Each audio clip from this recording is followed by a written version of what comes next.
All right, hello. Good evening, everybody. This is meteorologist Andrew Pinero with this Games and Storms Live, and we are trying some new things tonight. But it's been a while since I've had a live stream. Raymond, how are you doing? Delvin, if you are joining, how are you doing as well? I haven't seen you yet. Anyone else that's new, feel free to watch the rest of the stream. Grab a drink, grab some snacks. We're going to be talking a little bit about the weather. Then we're going to be playing some God of War.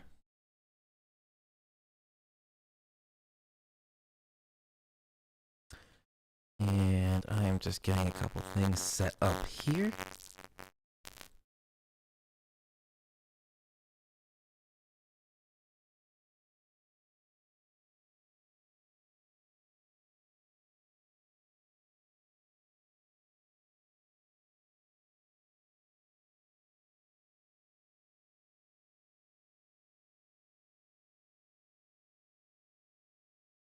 Oh, and Raymond, if you can, refresh my memory what that was, the thing over the summer. I sound like Darth Vader. The mic didn't change. Maybe I'm just too close. Backed up a little bit. Let me know if that sounds any better. Because this, when you're right up on the mic, it's supposed to sound like Darth Vader, but when you back away a little bit, it sounds a little bit more natural.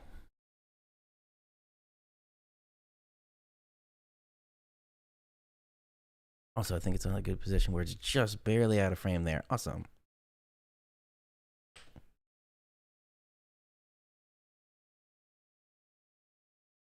All right.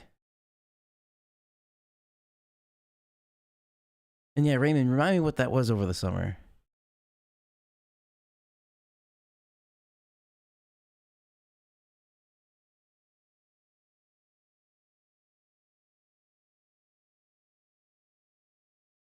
I know there was a couple of things surrounding Elon Musk, but I don't remember if there was something with the whole industry. Anyway, let us begin taking a look at the weather story brought to you by the National Weather Service. Position there a little bit. Okay, that's good.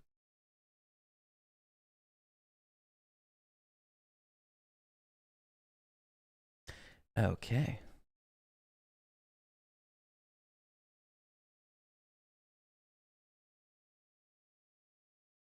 We have that up and ready to go. So overall, this is a very complex system, and there's a lot of parts to it. Delvin, hello, how are you doing? Cheers, everybody.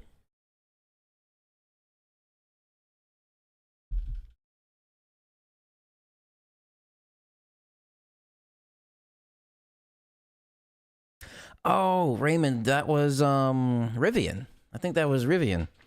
Is they are kind of in trouble, I believe, at the moment. From everything I've seen, and I've actually been inside one of those Rivians before, and it's really cool. It's a great truck, but it's kind of crippled by the fast charging network. You can't really argue with it and say, you have to say that the Tesla supercharge network is the best charging network in the US right now. Just hands down. There's no debate there. And that's the problem with the Rivian. It's a great truck, but when you're trying to road trip with it and you're going to fast charger the fast charger, and one of the fast chargers just doesn't work, and you try and get to the next one, you may not have enough range to get to the next one. Versus with the Teslas, the Tesla supercharger, you have a Tesla supercharger once every like 5 exits on major highways. All right, with the weather story, so a coastal low pressure system will affect the region through Friday, maybe even overnight Friday going into Saturday. That's a question mark there. Now, this system technically can be considered a nor'easter. It's a coastal system, a coastal low pressure system that is coming up the East Coast, and we have winds coming from the Northeast. By definition, that is a nor'easter. Although it looks like the National Weather Service is kind of getting away from that because it can scare people with the word nor'easter. Periods of heavy wet snow likely for far western portions of Orange and western Passaic counties. Yes, so even like Sussex County, those higher elevation areas. This is actually mostly gonna not really too much heading your way, Raymond or Delvin. This is mostly going to be an issue around the New York City area. By the time it gets out even more east, going towards, say, Massachusetts, it's really starting to peter off a little bit, and it's probably going to be warming up a little bit more where it's just mostly rain. And that's the tricky part, and you all know that is that for years now, that has always been the tricky part that I have talked about a lot, is with these late fall and then early spring systems, you can't just really take a look at the snow totals. You have to look at the transition between them. Sometimes this transition back and forth can hinder the snow total, but make the storm overall worse.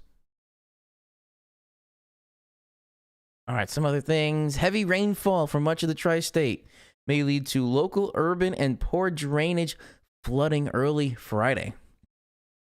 So yes, we are going to be seeing, especially those areas that are really south of I-84. That's kind of like the a point right there. South of I-84, which I'm kind of like right on the cusp there. South of that is really just all rain, and it's going to be a lot of rain. North of I-84, that's where you're starting to see the snow totals add up. And once you get really far north, going into Albany, the storm system is, the energy core kind of just misses. Doesn't really get up there. So the precipitation heart and the heart of the cold aren't lined up on top of each other this time. All right, so we have, heavy rainfall and also a period of easterly wind, thus a nor'easter. Period of easterly wind gusts 30 to 35 miles per hour, with gusts up to 50 miles per hour over coastal areas. Late tonight through Friday morning. Wind advisories, Long Island, coastal Connecticut, Westchester County. Isolated minor coastal flooding. Yeah, that's kind of the highlight reel of this nor'easter. And yes, I'm sticking with that. It is a nor'easter.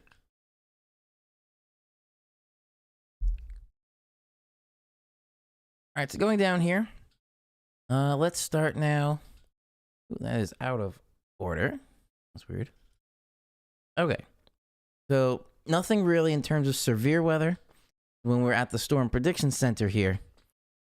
Yeah, there might be a little bit of some, like, just brief bursts of thunder, maybe a little bit of lightning in some of the areas out there, but not really in terms of anything with severe weather. Yeah, there is this right along the coast here, this day one outlook, which again is just thunderstorm.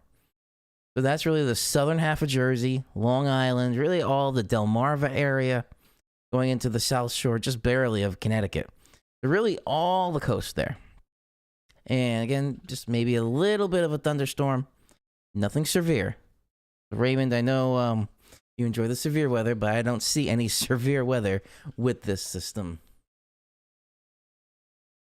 And just a brief check here in the National Hurricane Center. No tropical activity for the next 48 hours.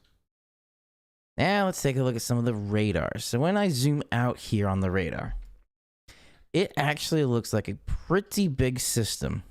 So this is really one system. It kind of, even though it's kind of scattered a bit, it's all one loop. So it looks like the core right now is Minneapolis. So we're getting rain from Minneapolis right now. And so the center of the low is at Minneapolis, and we're getting the rain here in the tri-state region.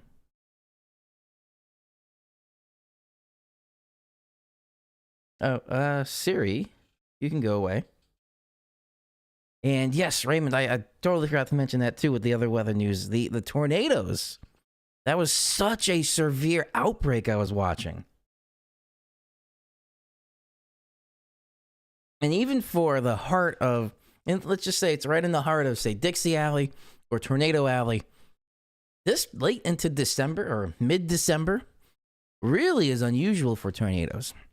Yes, a tornado can happen anytime, anywhere on the globe, but it shouldn't normally be happening at this time of the year. So this is showing again, I believe more evidence towards the climate is changing.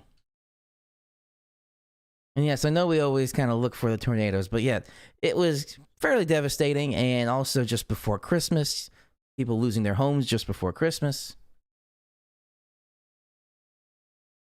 All right, let's move on here. So let's take a look at the satellite image. Now I zoomed in a little bit here, and I'm in what's called the nighttime microphysics, which is essentially visible satellite at night. So we can see some still pretty thick cloud cover throughout most of the tri-state region here, actually most of New York. But there is a little bit of a dry line here, I believe. Now let's take a look at this water vapor imagery. Where'd you go? Water vapor. There it is. That's quite a lot of dry air right behind this. So when I zoom out, actually, let me zoom out a little bit more. There we go. This is a really big system, and this kind of looks like a dry slot. It's a big swath of it where there's really dry air going down to northern Florida through the southeast there. And that dry air is starting to come up behind the system. But yeah, there's the big shrimp, as my professors have said. Basically a comma-shaped storm. That's a healthy storm. And yeah, it is getting dry slotted right now. But it looks like none of the dry air is actually making its way into the center of the low pressure yet. But it's starting to. We can start to see this dry air, that yellow there, kind of making its way through the outskirts of the center of the rotation, but it's not at the core just yet. And since it's not at the core just yet, there's not really any kind of like capping off of the strength of the storm.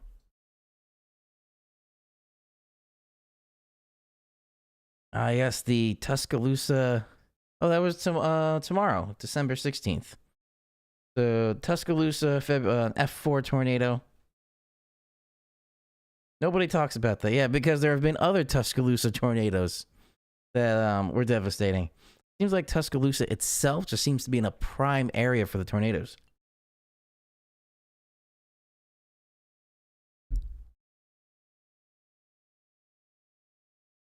Delvin, how are you doing? What are those sunset times looking like now? All right, so switching on over to the surface analysis here. We can see that center of the low. There's quite a pressure gradient, it looks like, along the inner core there. Sunset times now drifting later. Yep. We're almost at the winter solstice right now. So, sunset times will be drifting until very shortly.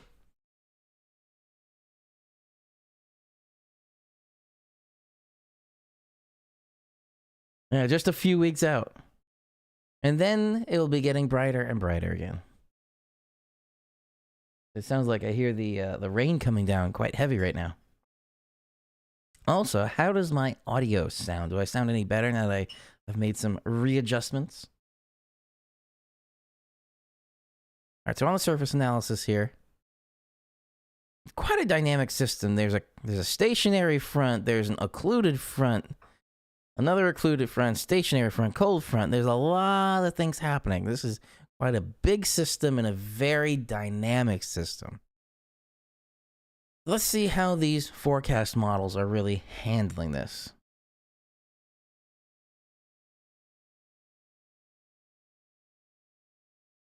Yeah, it seems like, Raymond, you're right. No one really talks about those other Tuscaloosa tornadoes there.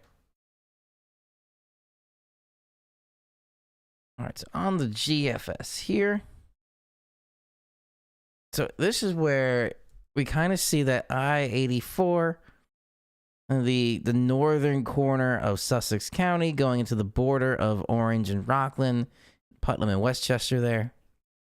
And then most of Connecticut stays wet versus frozen. It doesn't really change too much. So now this is 1 a.m. Friday. So tonight, that's really where the heaviest of the rain's coming through. And then the heaviest of the rain really comes through about 7 a.m. through Massachusetts there. And again, it does stay rain because that cold air mass didn't come down from Canada enough, it looks like. And then this is where the National Weather Service was saying it'll be done by Friday, but I'd still say it could linger a little bit into the overnight Friday into Saturday morning. And then behind that on Saturday, those isobars, the pressure gradient increases. So on the back side of this system, yeah, there could be some little bits of wraparound snow. But again, there's just not much energy left there.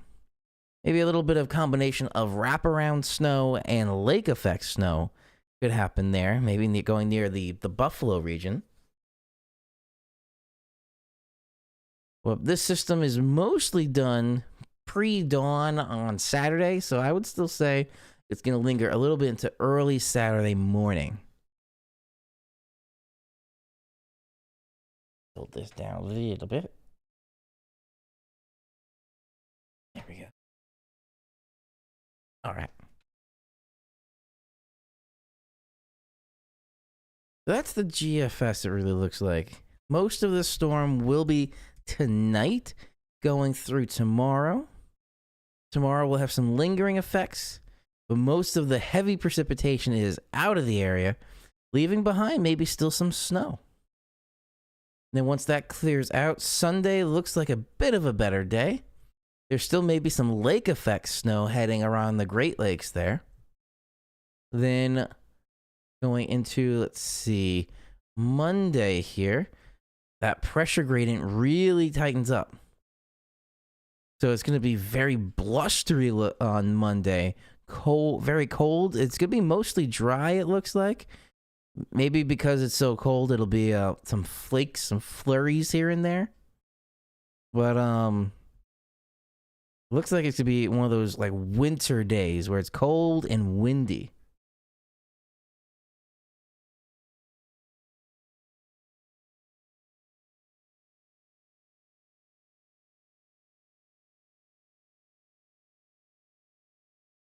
Raymond, if you can find any articles on there, feel free to send me that. Now going into Tuesday, pressure gradient decreases because a nice 1030 millibar high comes into our area. And Tuesday looks like a good day. It kind of holds out for Wednesday, except for, again, this might be some lake effect snow coming through. Maybe not this, but that's kind of weird. It's only there for one frame.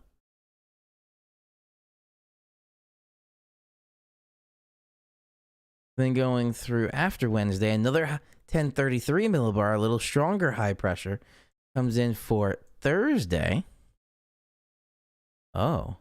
I didn't actually look this far out yet. So it's still 8 days out from today. This is quite a nor'easter here, and this looks like it could bring some more snowfall to the New York City area. One storm at a time, we'll take it. And also just look at that pressure gradient. That looks more like a hurricane. So I don't know about that. We'll see what the other forecast models are showing with that. All right, so going into so that was tropical tidbits with the GFS. Now, pivotal weather for the European.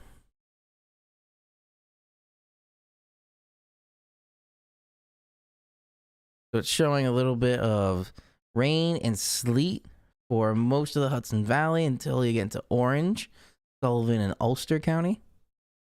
And then again, that northwest corner there of the New Jersey, Sussex County there.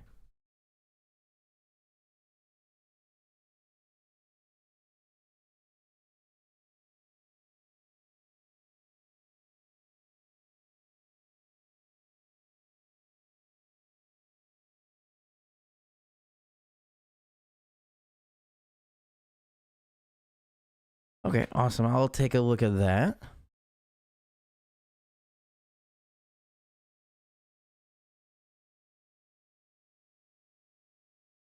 So continuing with this, it looks like it warms up, so it's a lot of sleet in most of these areas. And why is my thing not advancing? There we go.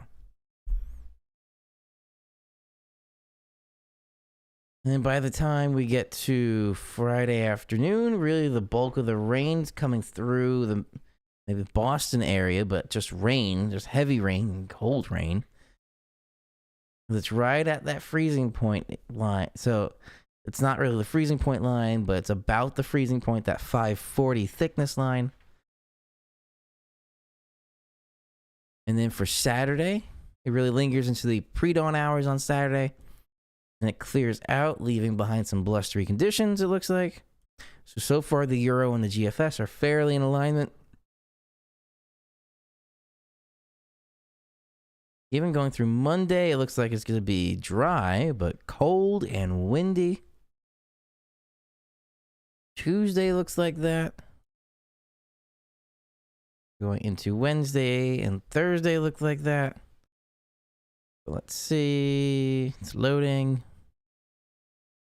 Loading. There we go. This next system coming in for next Friday. This looks much more messy. It looks a bit more of an ice storm in some areas.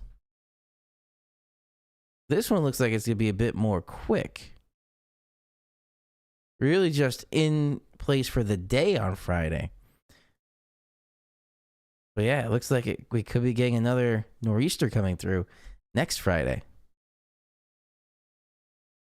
All right, heading back to tropical tidbits here. Let's take a look at the icon. The icon, again, the icon doesn't show ice, and there's no ice accumulation, just either frozen snow or rain, nothing in between. And this is showing, it looks like, mostly rain with some snow, so a little bit warmer than the other ones. That's actually showing no accumulation throughout the Hudson Valley, really. And then going through Boston, that actually the center of the low heads almost over Boston there. And then it looks like it keeps going out to sea. But again, most of the heavy precipitation is going to be done by Friday evening, but still could linger a little bit into early Saturday morning.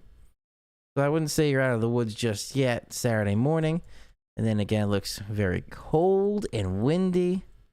That lasts through Tuesday, at least, and that's the end of this. That's the 120 hour.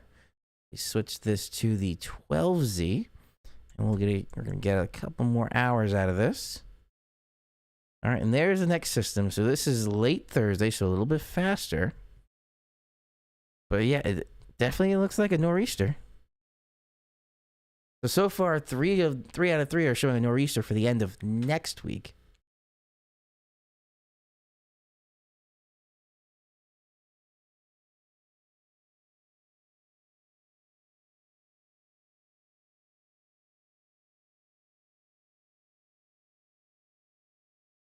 Yeah, Raymond, I did see a lot of the places did upgrade for winter storm warning. Albany area, 48 inches. Yeah, it could be because just from what I'm looking at now with these latest runs. Ooh, wrong storm. I go back. Even though this one looks a bit more on the warm side, once you get near the Albany area, yeah, there's some deep blues in there. That's showing right around the 2 to 3 inches of snow per hour.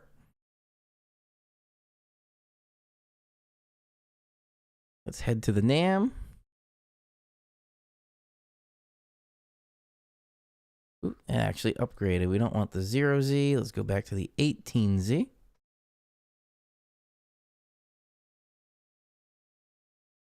The NAM's a little bit warmer. So it looks like not really any kind of frozen precipitation, but just rain for most of the Hudson Valley, New York City area. But yeah, some pretty heavy snow. Excuse me, it's pretty heavy snow.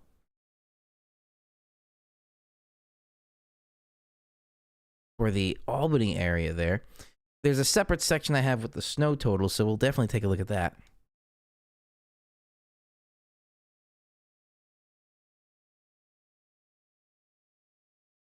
And then again, kind of by the time it gets to Boston, it's all just rain, heavy rain for Friday morning. Tight pressure gradient there. And then this could linger to the pre-dawn hours on Saturday, so still in agreement there. Looks like blustery conditions again through Sunday and Monday, and that's the end of the forecast model. Let's just take a quick peek at the 3-kilometer NAM. And that advanced to the next hour. We're going to go to the 18Z.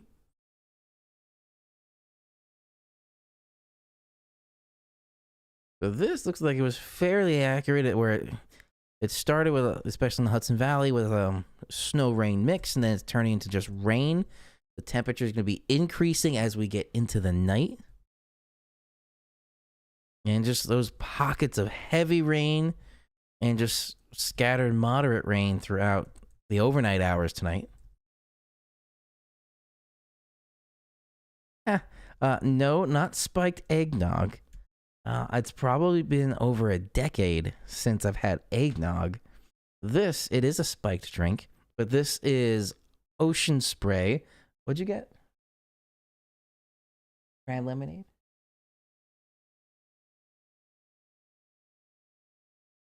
Cran lemonade, yeah. Cranberry lemonade Ocean Spray with raspberry Bacardi. So it's actually pretty tasty.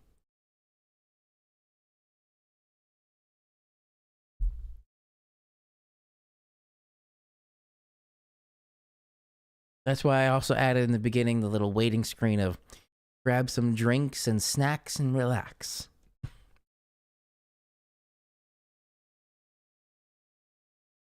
All right, so 3-kilometer NAM.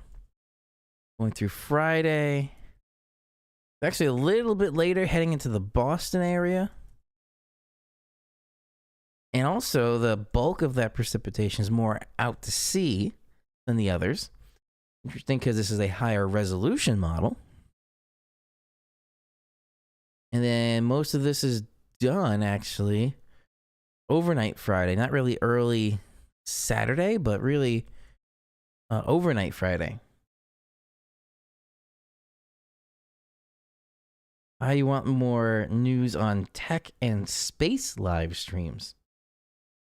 Maybe if I did more space live streams, I'd be heading to the moon, because there was I saw one of the YouTubers I watch that he's the Everyday Astronaut.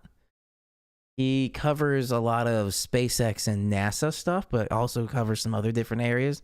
Like I think Firefly was another smaller startup. But he is actually on the first voyage to the moon. He got a ticket and he was chosen out of a whole bunch of people to go to the moon on a private space flight from the SpaceX Starship aircraft or spacecraft.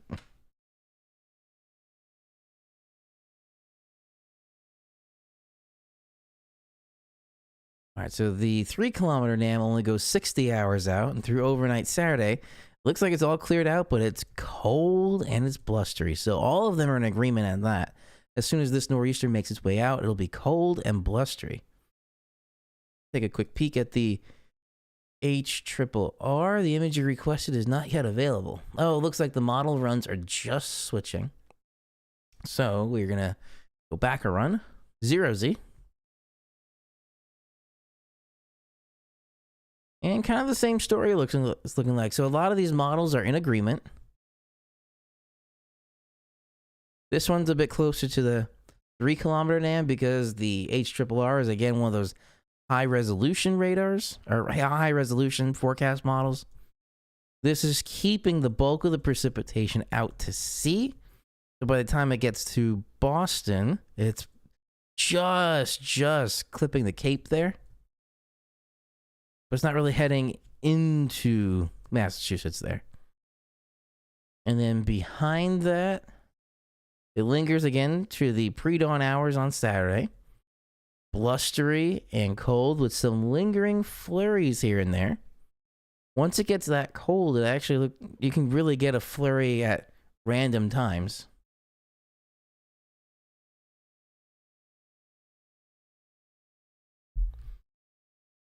Yes, I did do a Newsy style live stream over the summer. If you would like, I could do more like that. Just let me know. Which I can probably incorporate a bit more into these, ideally, weekly live streams. I would have a news section, then a weather section, and then a gaming section.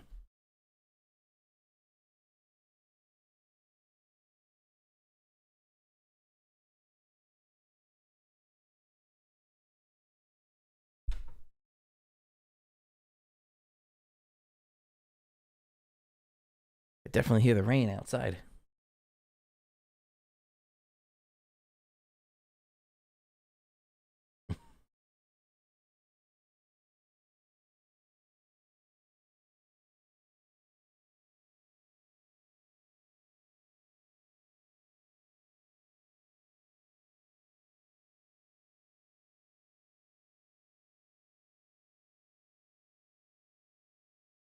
Okay, so that's the models there. Let's take a look at some temperatures real quick here.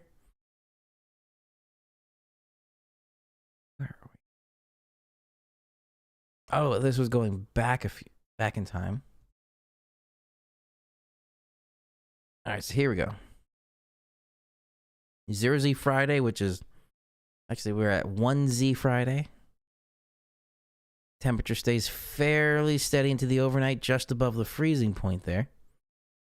And I need to go back a run.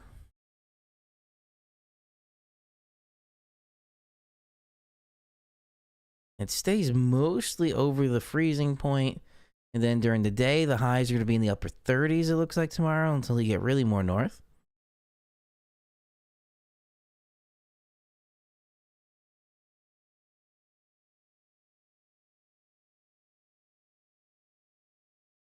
Going through Sunday there. That's where those overnight lows, once the system makes its way out, the blustery conditions. So Sunday, the highs may be in the mid 30s. Overnight lows getting down into the mid 20s.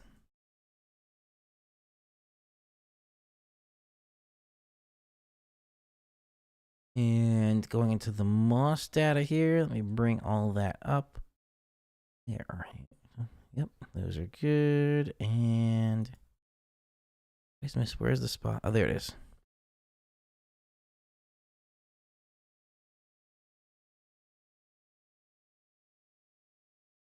A high of 47 at Islip, it looks like, for tomorrow.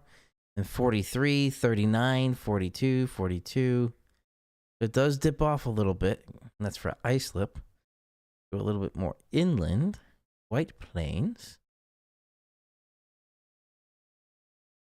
37, and then a high of 43, 42.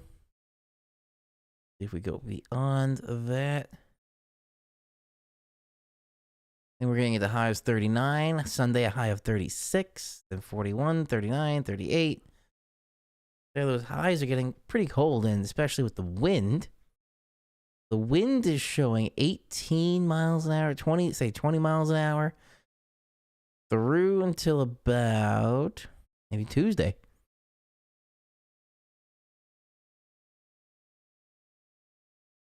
For Albany, 38, 37, 33 for a high on Sunday.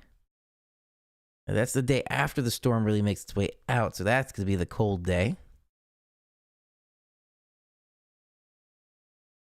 And then it doesn't really warm up for the rest of the week with highs in the low to mid 30s.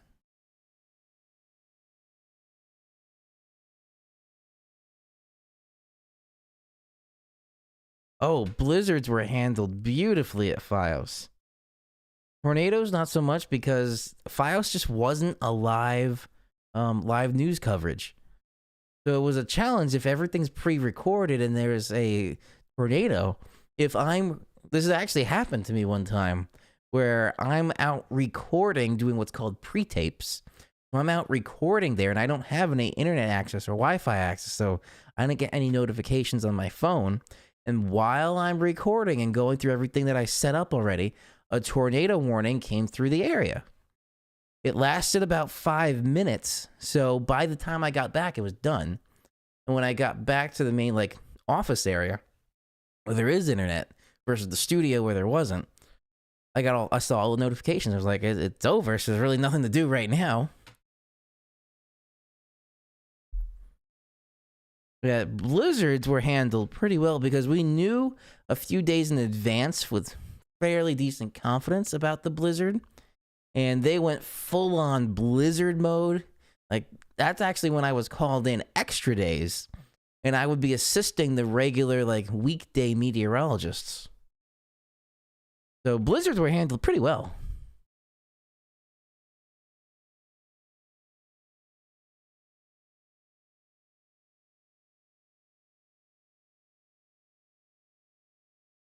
Just glancing at what the National Weather Service is saying here. New precipitation amount of 1/4 inch possible. And when it says that, new precipitation amounts, that's not snow. That's rain. So this is for White Plains, Nanuet area. And now let's take a peek.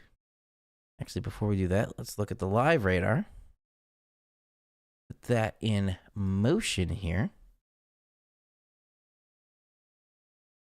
You can see some of that heavy rain making its way through central Jersey, going into New York City.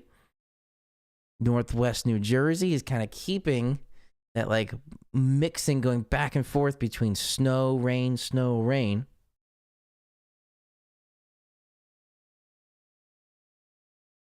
Yep, it was definitely one of the definitely a day like that.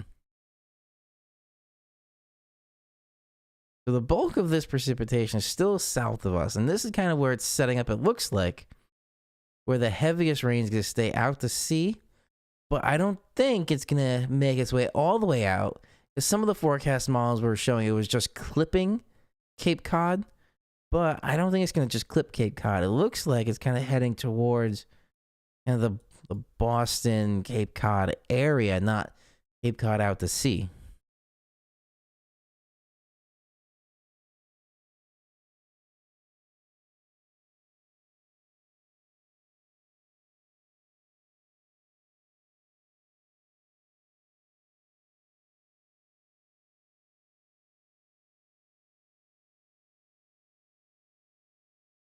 That's what the live radar was showing. Now let's take a look at some of these snow depths. All right, so GFS. Let's play the GFS here. Again, here that's where most of the Hudson Valley is going to be less than an inch of snow, but any snow accumulation is going to be just washed away with rain.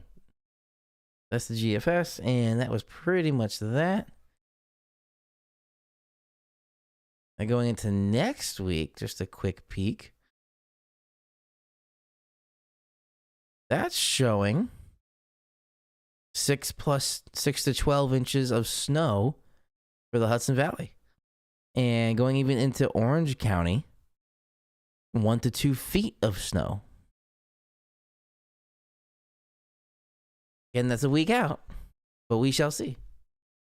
All right, so the Euro on pivotal weather now.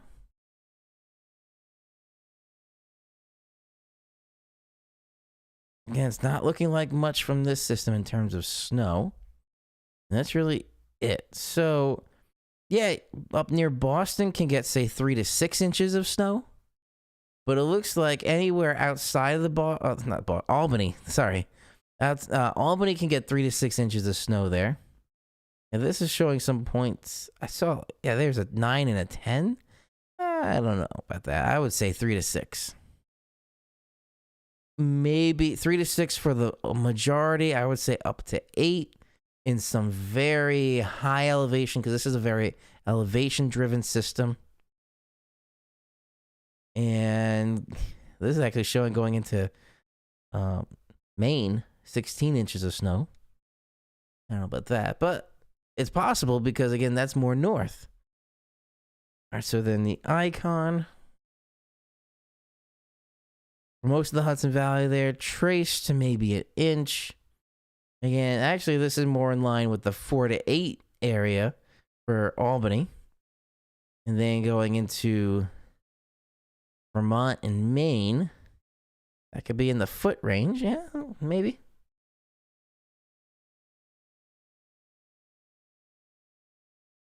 Oh, let me actually jump. That's Friday. Where are we on? Friday the 23rd at 0Z. Let's see if we start advancing through.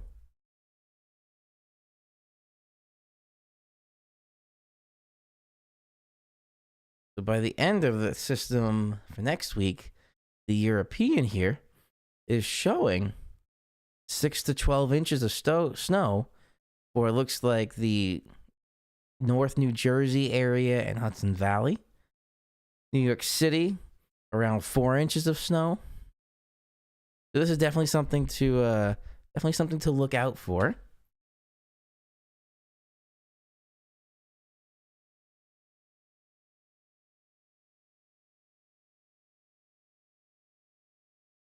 And now let's switch over to the icon.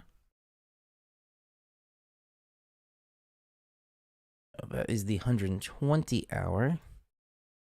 Go out to the 180 hour. We get there. Ooh, it gets close. Late Thursday.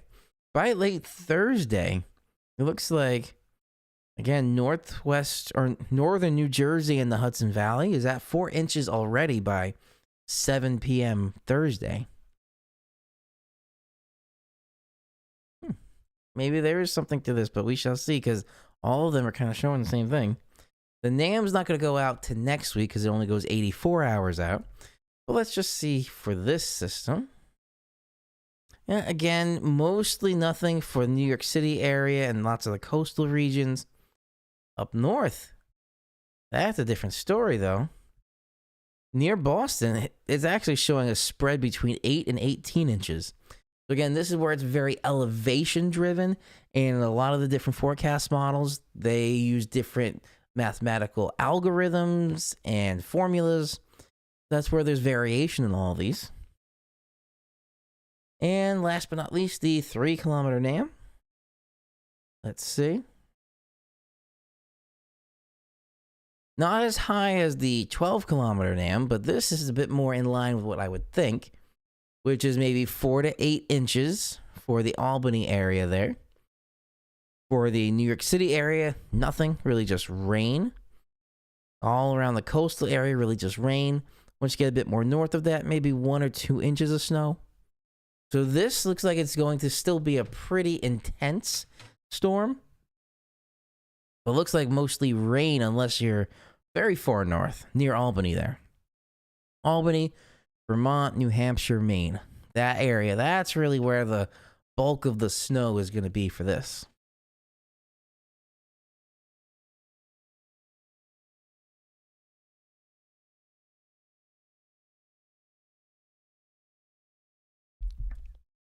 And I always get the question, thunder snow? I don't think any thunder snow for this.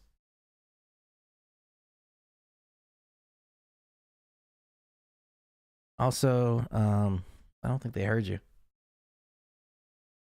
Yeah, the microphone is just muting you.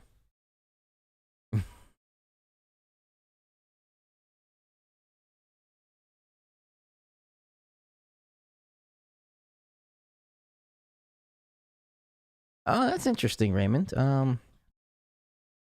Are you for or against NOAA weather radio law for mobile homes, RVs, schools, airports, businesses, and newly built homes? I would say not for all of those. But I would definitely say NOAA weather radio should be required in businesses. Just RV, maybe even RVs too. RVs, schools, airports. Well, airports already have the NOAA weather radio, but in businesses, newly built homes probably not. Just because, yeah, the internet's everywhere, but if the internet does go down, the NOAA weather radio might still be there. And actually, I just got a bit more of a professional one, so let me show you.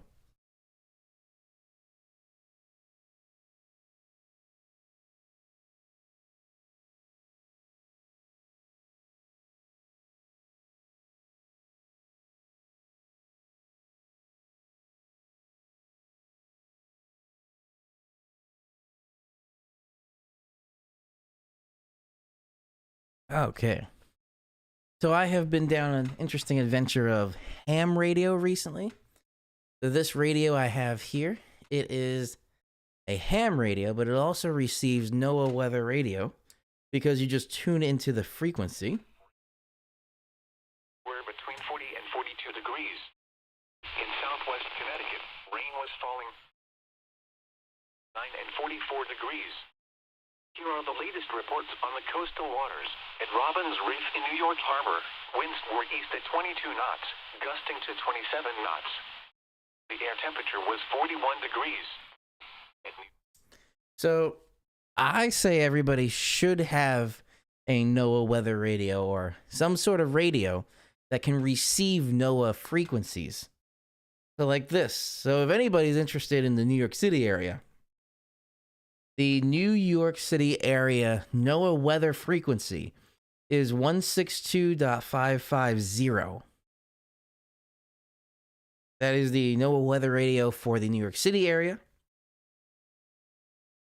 Now, depending on the specific radio, since this is a very special radio, this is a ham radio, so this you can transmit on ham radio frequency bands as well. I have another one that is a GMRS radio, which is basically beefier, regular walkie-talkie radio. But and I have another one that does like a legal ham radio. This one has some things in it that don't make it legal. For instance, I can transmit on frequencies I shouldn't. This makes it a unlocked radio, which by the FCC rules, they should be locked. But this is a very handy radio to have.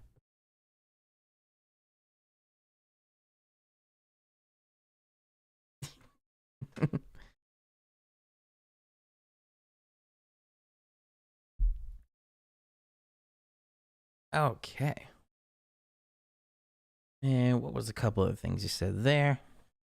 But yeah, I encourage everybody to have some sort of radio system here that can receive NOAA weather radio. I think RVs should have NOAA weather radio. Because I don't know what the science is behind it, but for some reason, they are magnets for tornadoes. There must be something that has to do with the flux capacitance of the metal of the mobile home. But we don't know. That was a joke for anybody that wasn't sure. And I'm sure a lot of these businesses, especially government run and like public stuff like schools, they probably have NOAA weather radio, but I'm not sure.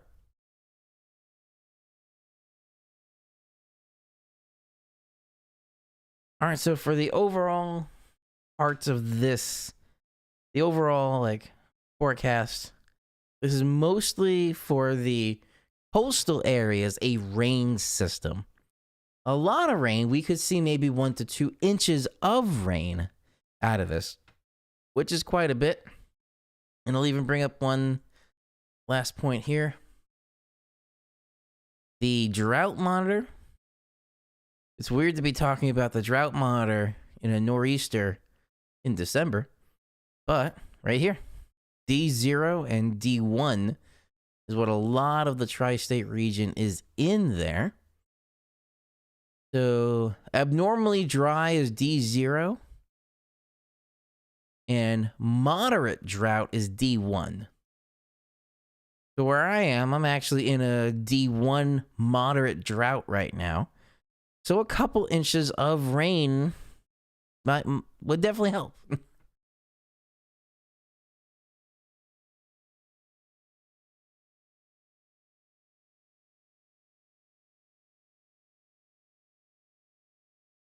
All right. So that pretty much wraps up the forecast section of this live stream. If anybody has any more questions, feel free to continue it. Actually, Delvin, I haven't heard from you before since you said the hello. Are you still there? Oh, there you go. The sunset times I saw. But hope you're doing well as well.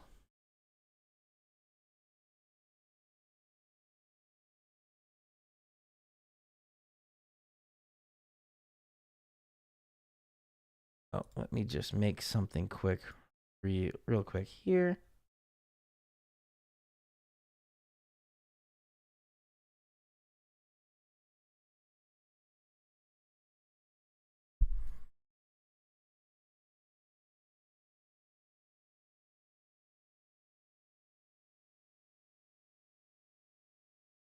Oh, that is not what I clicked on.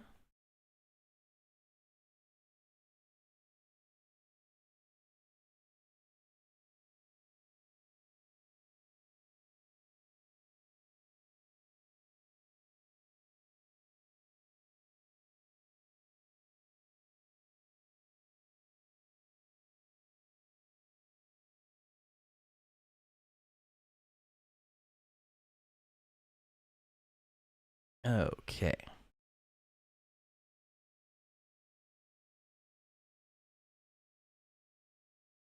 Keeping an eye on next week's storm. Yes, it is definitely looking like it's going to be an interesting one for next week. Generally, background, I have Minecraft on right now. So yes, I am not going to play Minecraft right now. This is the system. I've actually been trying to get this up and running for the past day. PS5 with God of War Ragnarok. I bought a called an HD 60X from Elgato, the game capture device. So it basically has an HDMI in and an HDMI out. I'm having issues with HDMI out right now. The HDMI in and the USB-C connection work really well. So that is what we are going to be using now. All right, so I am going to get that set up. Grab another drink, and then I'll be back in a few minutes there. For that, until then, you feel free to grab some more snacks or some drinks on your own, and see you in a couple minutes.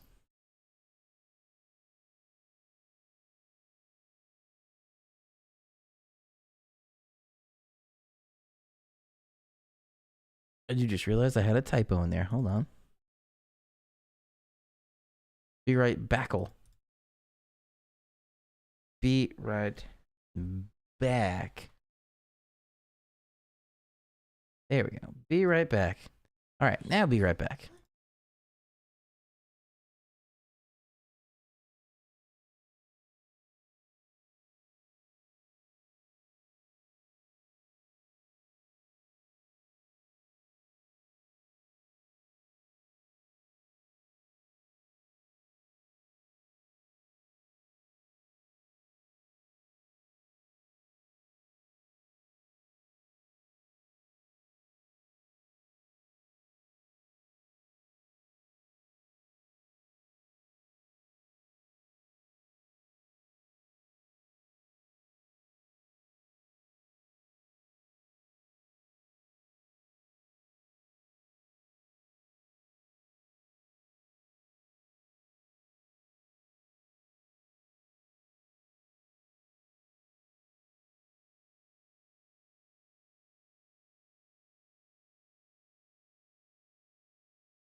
All right, and I am back. This is where on both the starting screen, starting soon, and the be right back screen, what my goal was to have some sort of waiting music, which I'll have to figure out a little bit more for the next stream. So then if we do make this into like a newsy section, we'll have news, we'll have weather, and we'll have a break.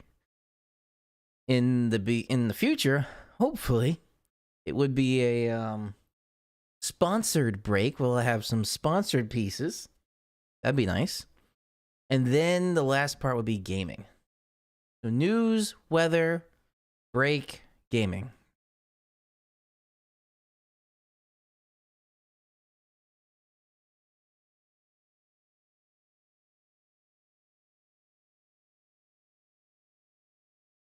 That's quite latency there. Oh. Thing. My preview of the stream was actually pause. We're better now. Okay.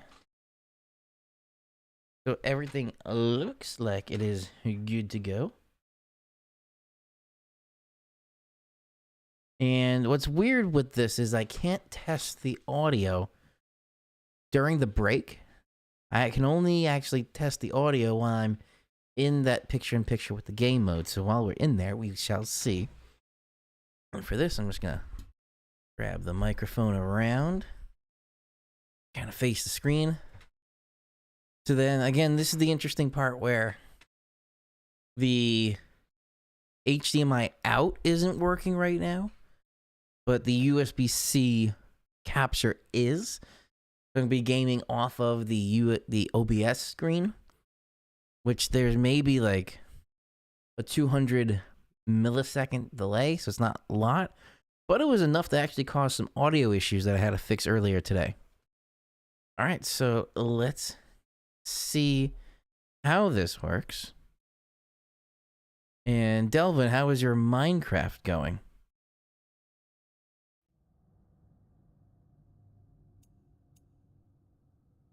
All right, I see the audio from the game capture, but it's the pause menu, so should be okay.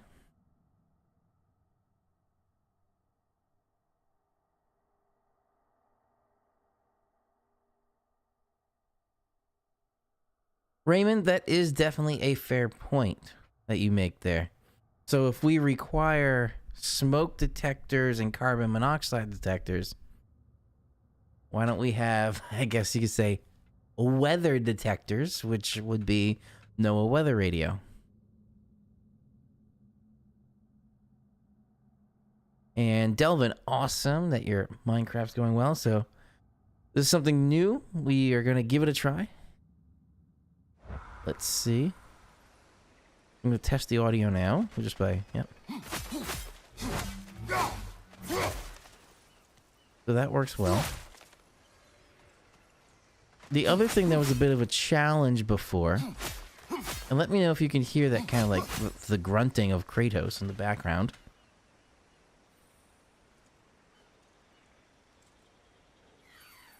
And just this.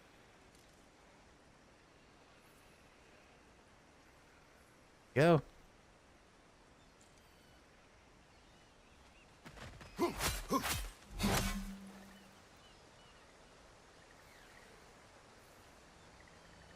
It looks like it's going fairly well, which I am glad. I wish I was able to look at the bigger screen instead of the little 5-inch screen. I'll have to figure out why. It was also interesting that this game in particular would not work with the HDMI out. The main menu worked totally fine. The other game I was playing was still Ghost of Tsushima. That game played totally well, but this game, God of War Ragnarok, wasn't for some reason. I think I remember where I am. We are on a mission to rid Freya of her relationship status with her husband Odin. Do you know why I left that night, Mimir? Only a hunch. He showed me who he really was. Odin asked me to cast a protection spell on him. The one I used on my son. But the way it drove our boy mad, I refused. He was furious. Throwing every object he could find, destroyed the room. There was only coldness. I tried to make it work, but... No one could have lived like that, Your Majesty. Can you hear the background audio or the game audio, or do you need me to raise that up a little bit?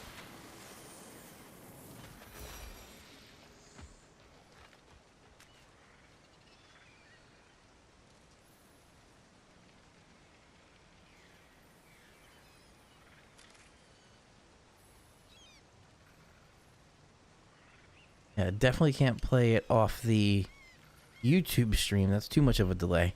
That's like an 11-second delay.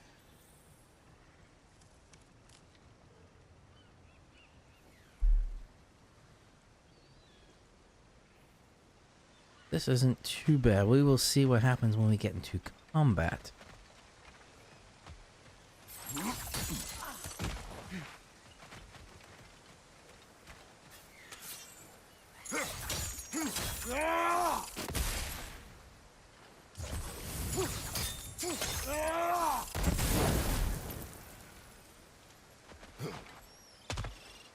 And I found the next chest. Woo!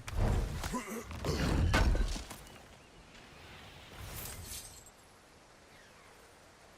think I'm going to raise the volume up just a tad.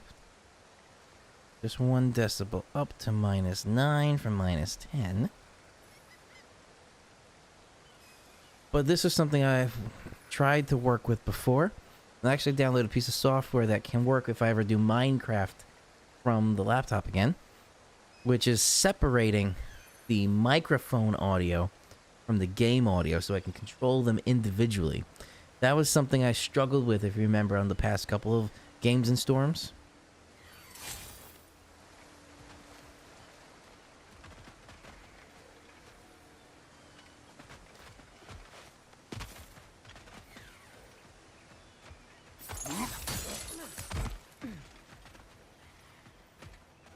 It looks like it's working really well right now, where the background audio from the game is in true stereo too, versus the microphone is mono. But that's working fairly well. And just adjusting the focus a little bit here.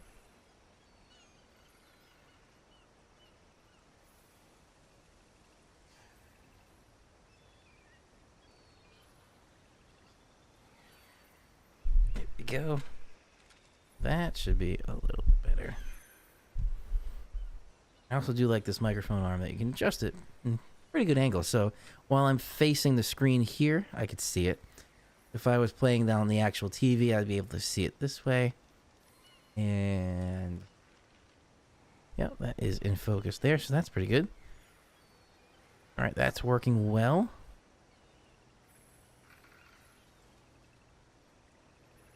Oh, here's another can of worms you're opening up. All right. What do we got? Tornado sirens.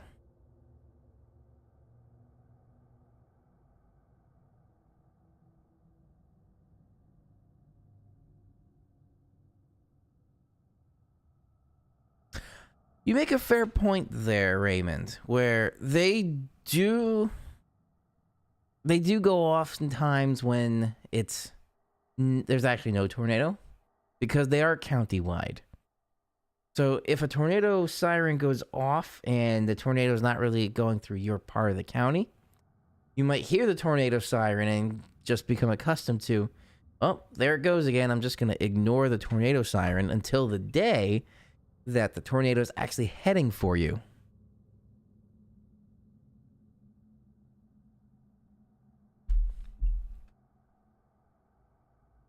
So, yeah, I think there should be some sort of update with the tornado siren, too. Also, question for you, Raymond. Do you think even though here in New York we don't get as many tornadoes, we should still have tornado sirens? Because they just don't exist.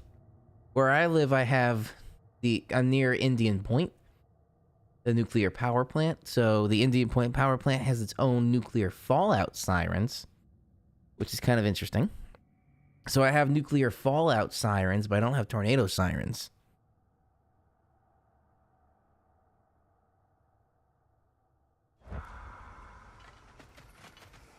All right, let's see if we can continue through Freya's mission here.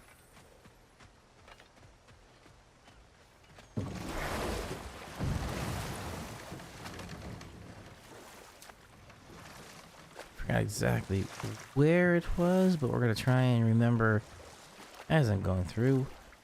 Those scrawlings must be Sather nearby. Not this way.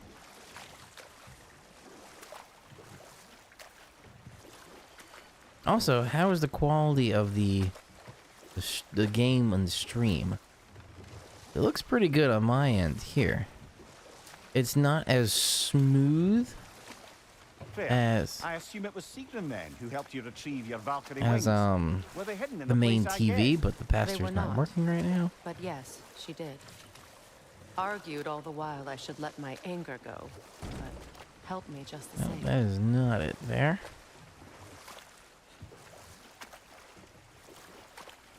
Maybe I got turned around somewhere.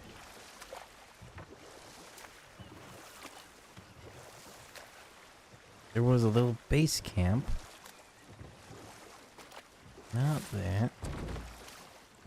Wasn't down this way. Oh, I guess I can't go this way.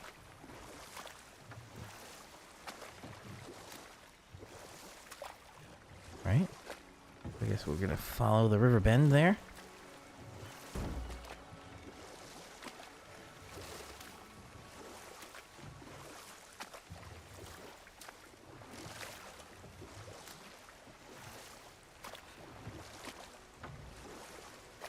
Two gods are paddling down a canoe.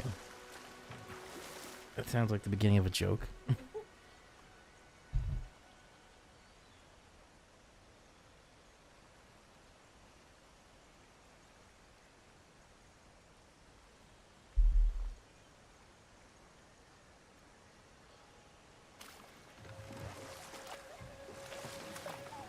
But I guess I went down. Okay. Freya, where is Seagrim now? Impossible to say. She's on a mission spanning the realms in Here search it of is. our lost Okay. sisters. Our hope is if she can bring their incorporeal spirits to Vanaheim, I we need can to go find a way around, to I restore believe. them to uncorrupted This forms. way.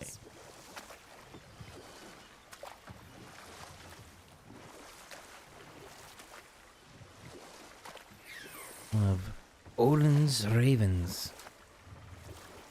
No, I don't think this is the way either.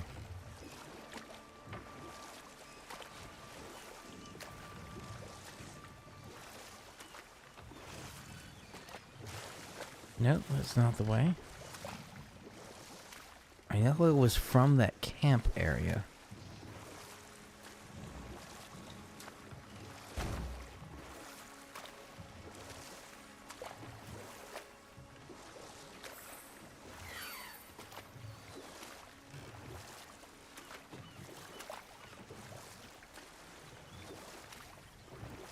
Try down this way.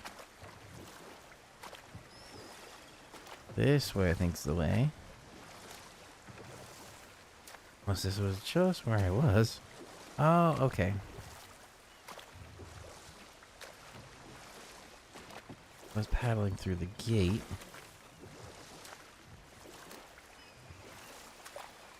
That's where I stopped, and I have to go around this way. There we go. Nope. Maybe? There we go. That's the hidden area.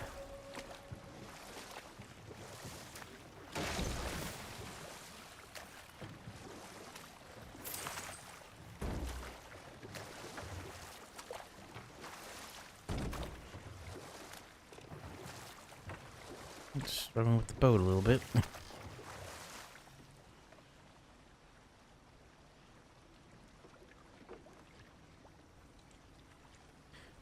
Fair point, Raymond, that we have cell phone network. So if we had no weather radio, that kind of covers that. So Raymond, do you think we should get rid of tornado sirens?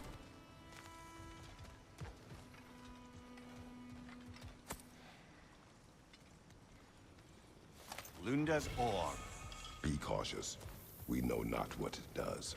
You really think she'd send us to get the bloody thing if it was going to kill us? Let's just take it back to her.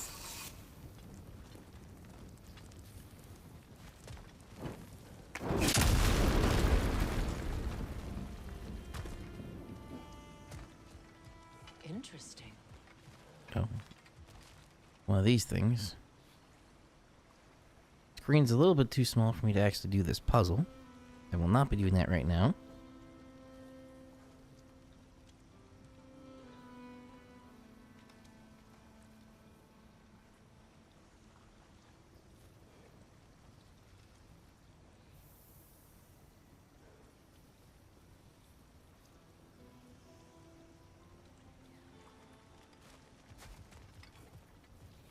I think that was the end. There's more explosive things.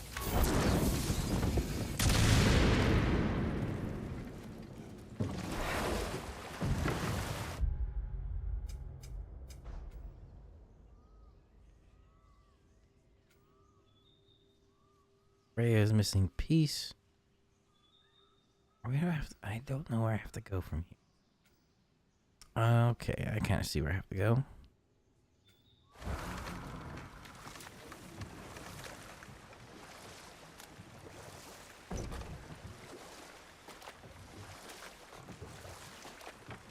Good, the distance is going down, which is always a good thing. Now, where do we go from here?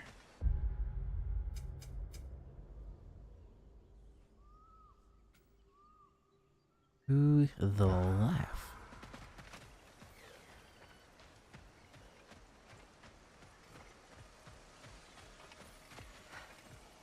Okay.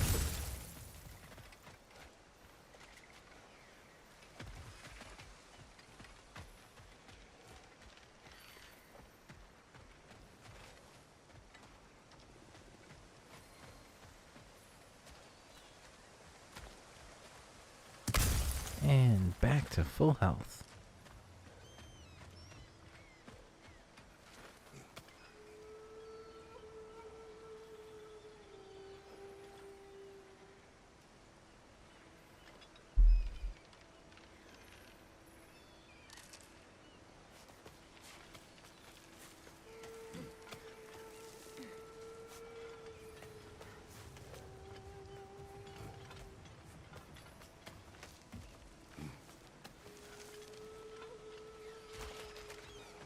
Oh, so I did have to go this way.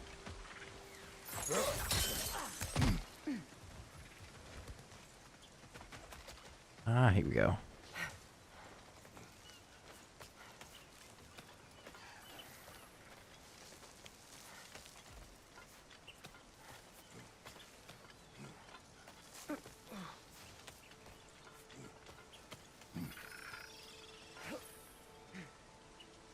There is one of Odin's ravens.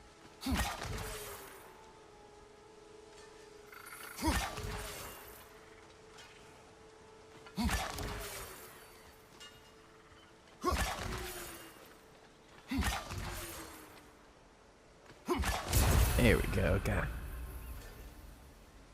Killed 10 of the 48 out there.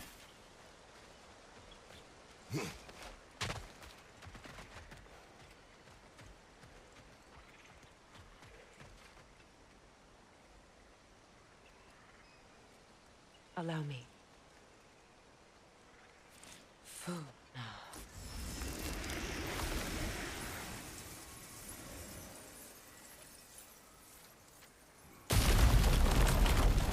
Oh.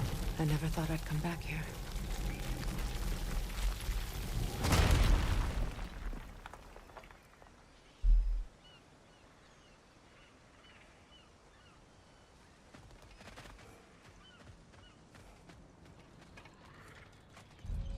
Reavers, of course.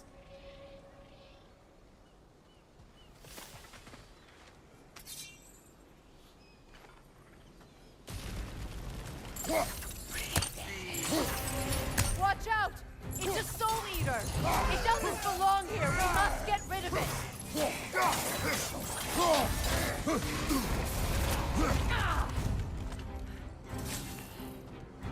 Behind you! Look out!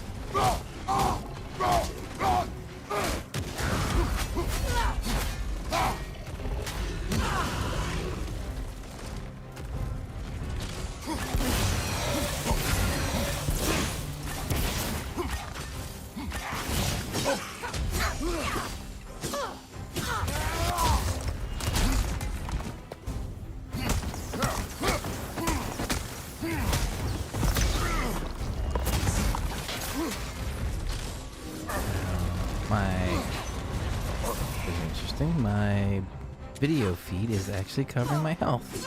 Right flag! I don't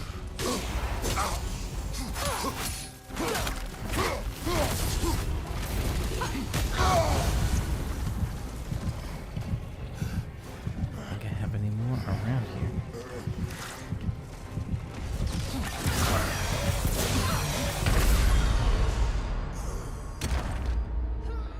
Oh, and I died.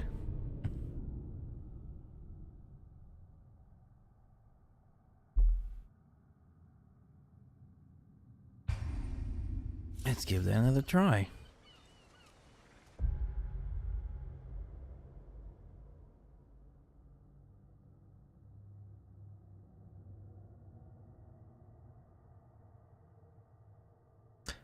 So Boston doesn't have tornado sirens, and that makes sense that Boston doesn't have tornado sirens either.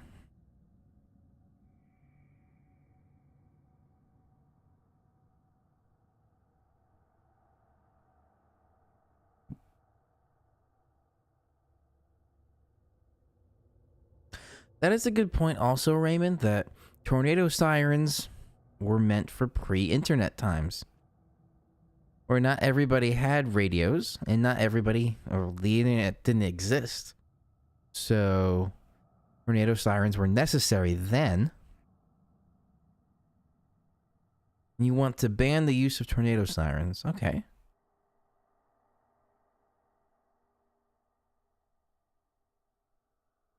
There could be a correlation there with false positive tornado sirens and people just getting used to ignoring them, thus leading to more deaths. So maybe that's actually something I never thought of. So thank you for bringing that up, because that might be something to consider as a change going forward with the National Weather Service and the Storm Prediction Center.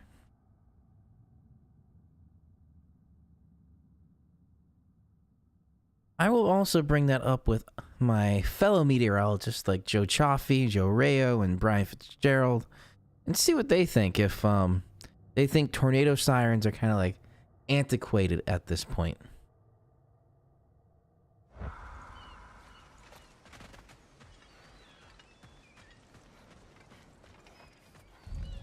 Reavers, of course.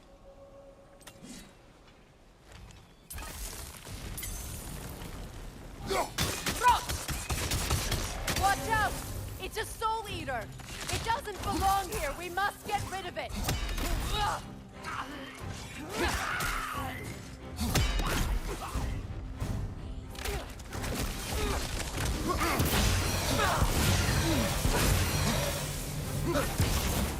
From behind! Incoming!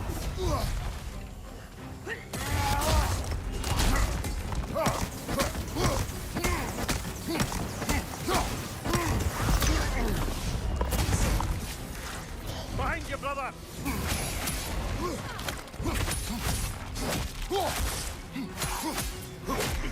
It's unstable! Get back!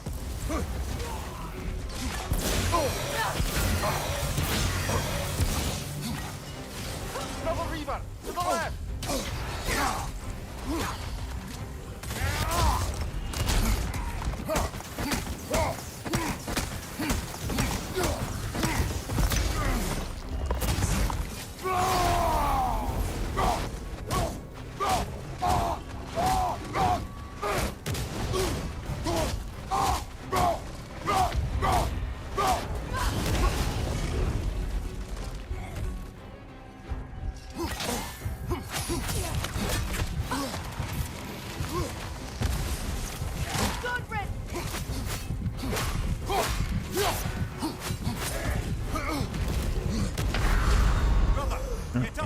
died again.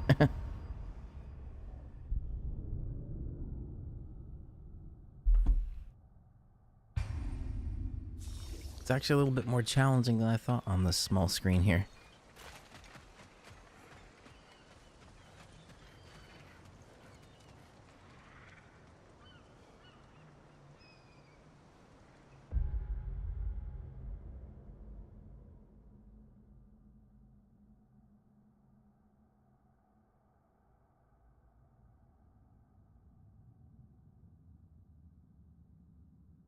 And Delvin, you also bring up a good point, because also in especially subway styles, there may be no cell phone service down there.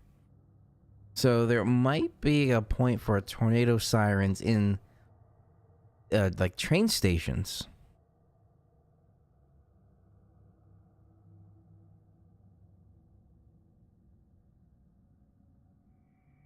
And also bringing up your point, Raymond, about the NOAA weather radio. So kind of combining the idea of a tornado siren and the NOAA weather radio. If there's a new NOAA weather radio channel or frequency that can be just for alerts, that might be what we need in places like train stations. Imagine that if there's a loudspeaker system that's connected to a NOAA weather radio that's just receiving alerts, which is actually what I have for my social media accounts. I have it set up so whenever there's a new alert, it goes out and auto posts to Facebook and Twitter. Oh, interesting. Some train stations in Europe also function as a nuclear shelter, like in the subway. So yeah, so because they may be thick enough, the walls may be thick enough to function as a nuclear shelter, they may be so thick there's no cell phone service. Yeah.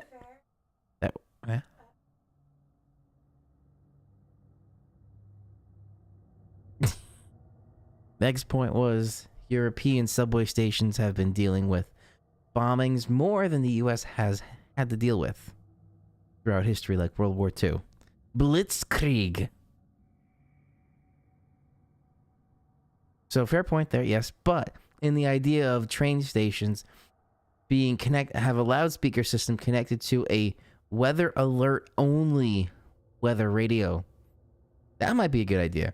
So you can have a frequency like the, and I'll just bring it up here. So the standard weather radio, which could be just like weather forecasts and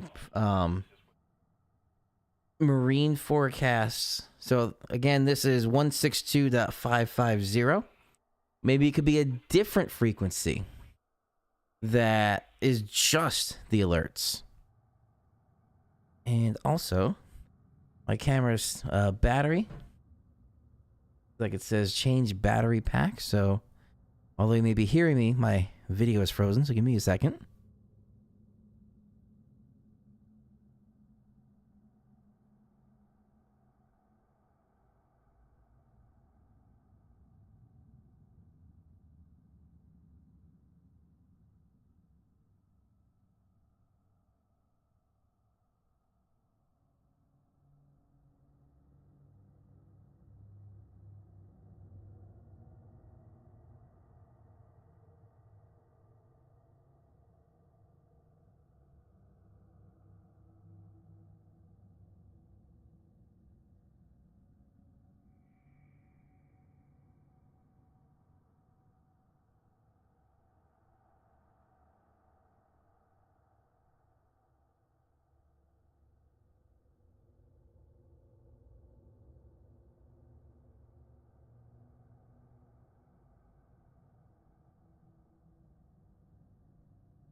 Trying to reset the camera here. Actually, this camera might not be too bad of an angle. It's fairly straight on. Let's see. Hang on a second.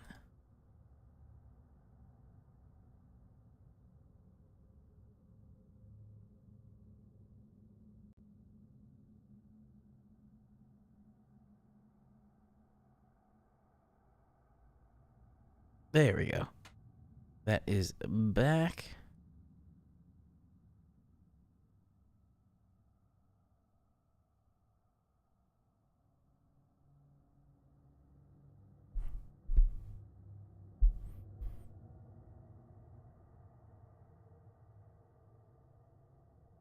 All right, and it looks like we are back now.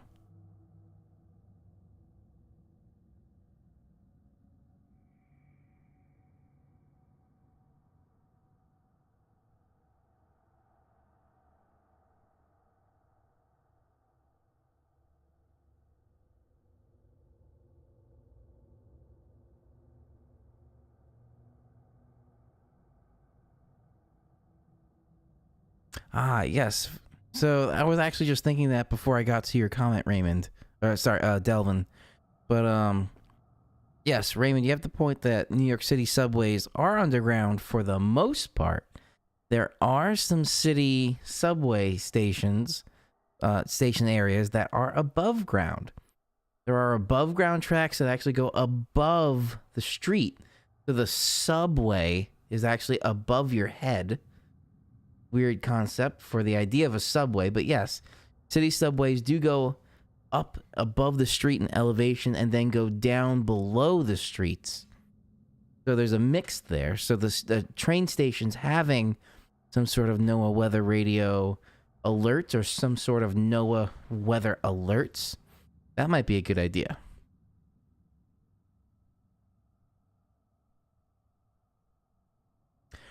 Actually, let me know what everyone thinks of this.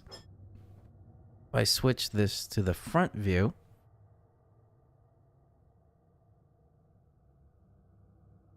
I have to readjust the camera there, but that's okay. Let's keep this with the setup I had at the moment. It's good to know, though, I have multiple angles.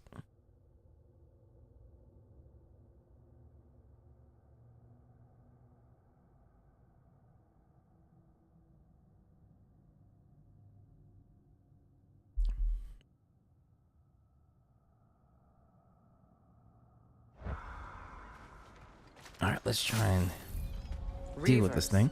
Of course. Watch out! It's a soul eater! It doesn't belong here! We must get rid of it! Take it off, man! You've got this!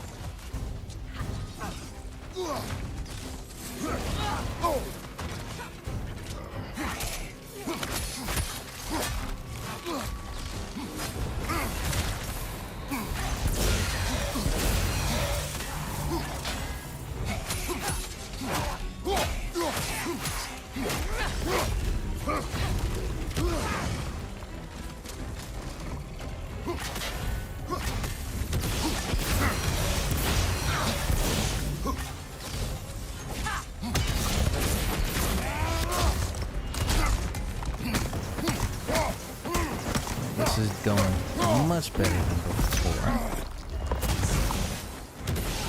It's explosive! Be careful!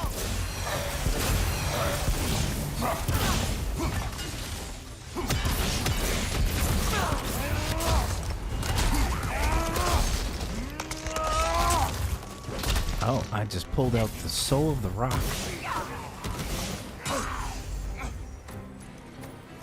Behind you! Look out!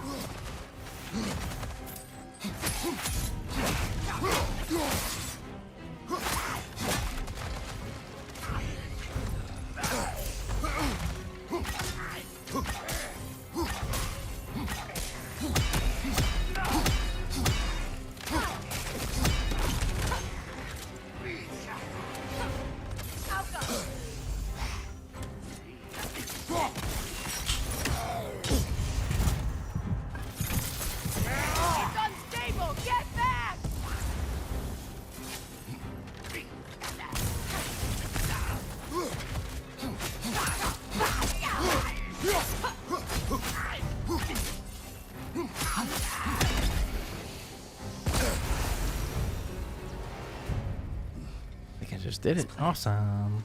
It used to be sacred. Now it sits abandoned, vandalized. Hopefully the objects I'm looking for are still here.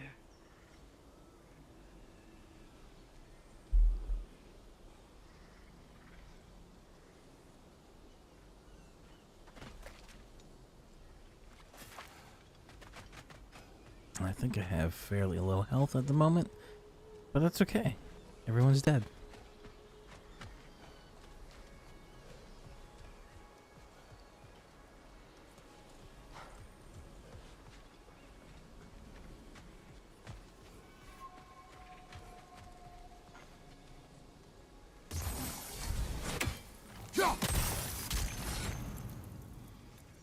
Look, over there.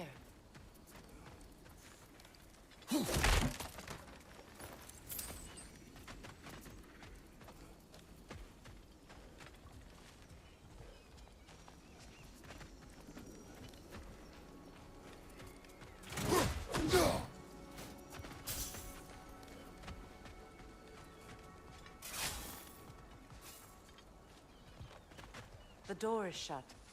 If memory serves, we'll need to light both of those torches to open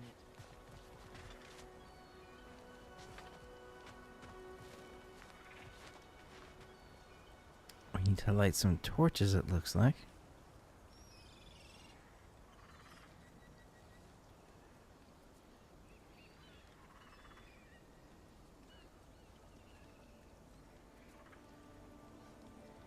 Delvin, I do like that. Yeah, I always enjoy the conversation as well.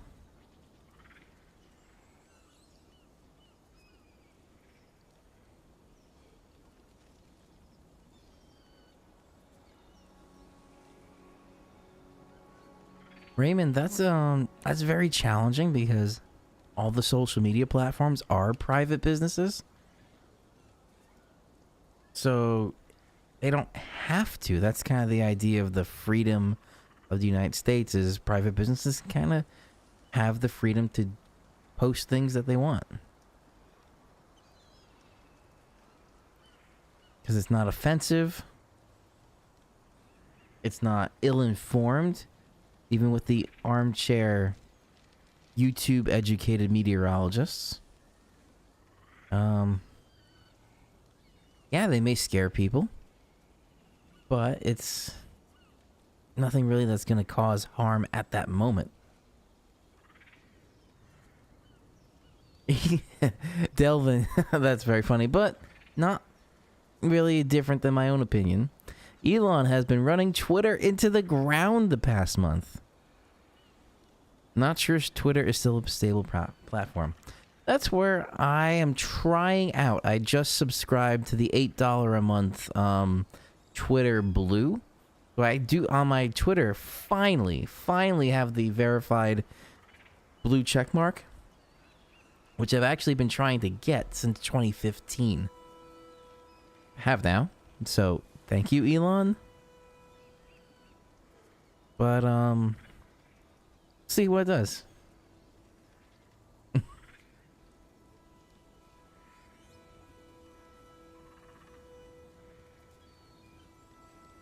Yeah, weather forums are pretty closed off to just really the weather enthusiasts, weather geeks. But Twitter with weather information, even if it's an armchair YouTube educated meteorologist on Twitter, it's still getting some sort of information out there that could alert somebody to be like, oh, maybe I should pay attention to the weather for the next week. Or for the next Friday with a potential nor'easter again. This time bringing much more snow.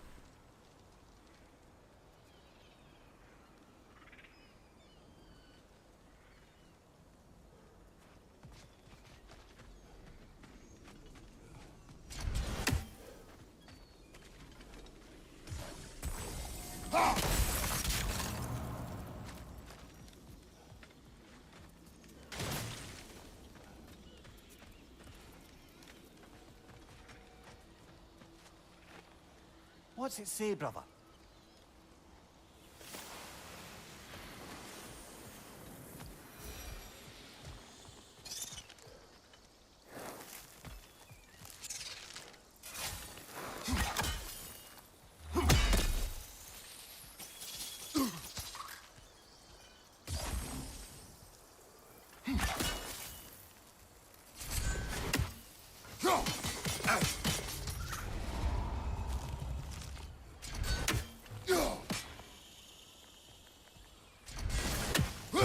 supposed to do with that?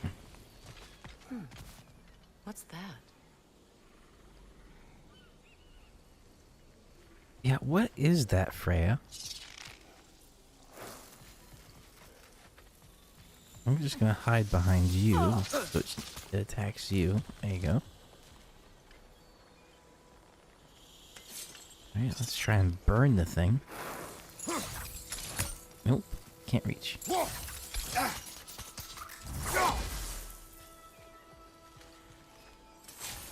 A new spear does nothing for it. Oh, I know what to do. Hold on.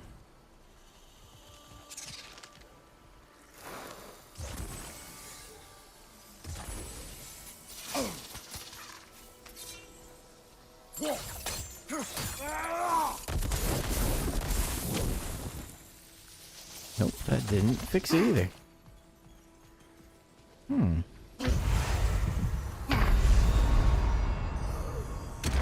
And the plant shot me.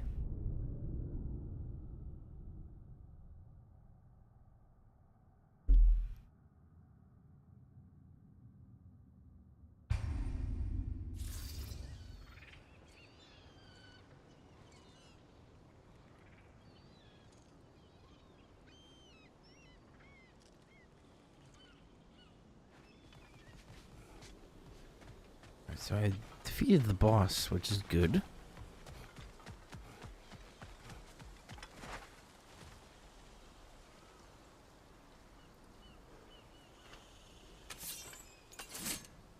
I have to cut that.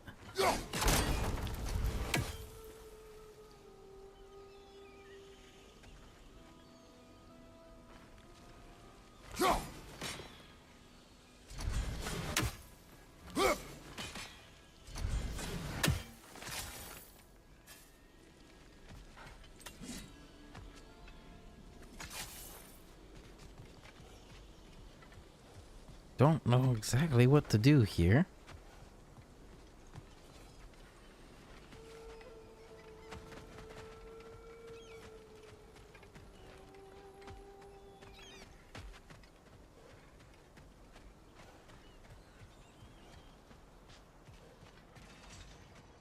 Well, I think I might have found something. Here we go.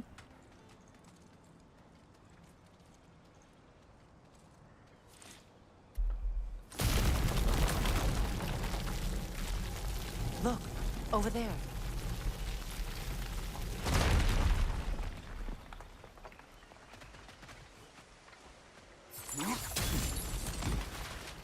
Oh, another one of these chests.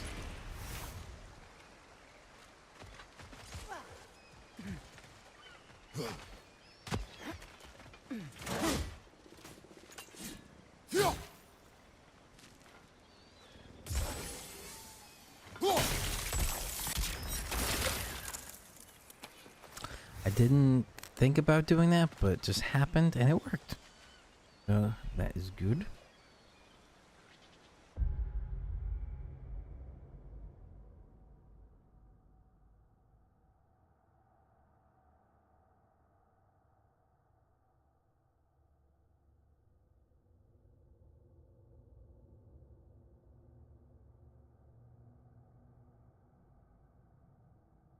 Delvin, what is Mastodon? Yes, a mastodon is a dinosaur. Good job, babe. So Mastodon is a social media platform I've never heard of before. Delvin, is the Mastodon logo a dinosaur? That's the big question.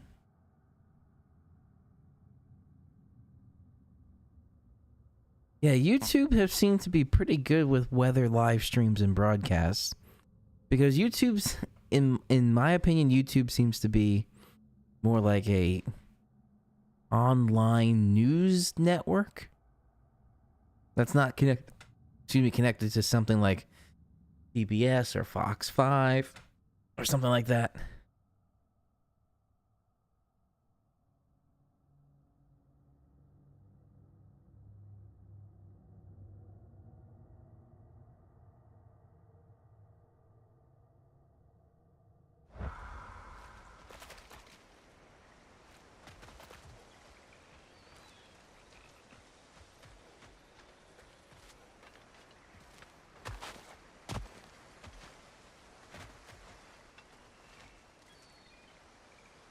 do see one of those things over here, but I don't know if I can reach.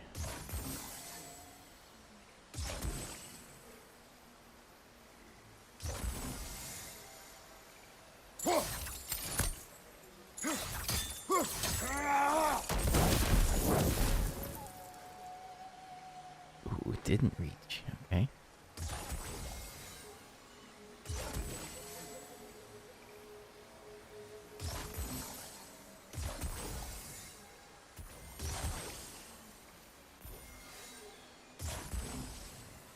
Let's see if this works.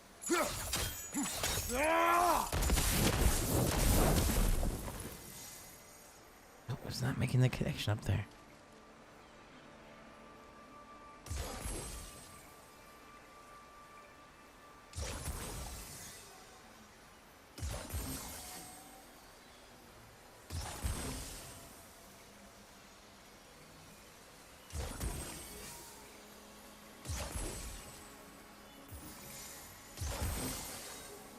Let's try this again. Nope, it fades away. I feel like I'm on the right track, though.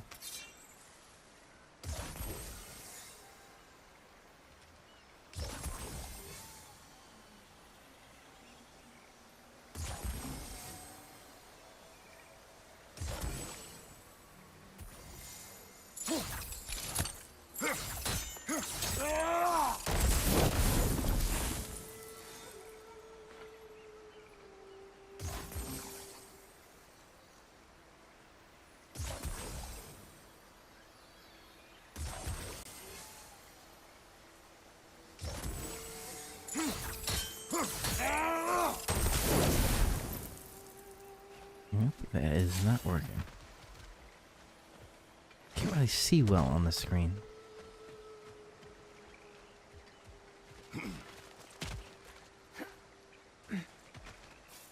I can't see on a 5-inch screen.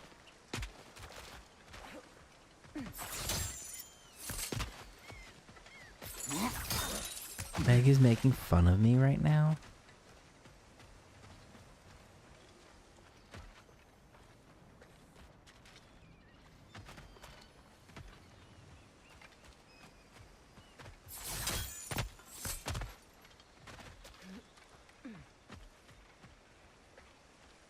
Some health would be nice. There's some health. And full health.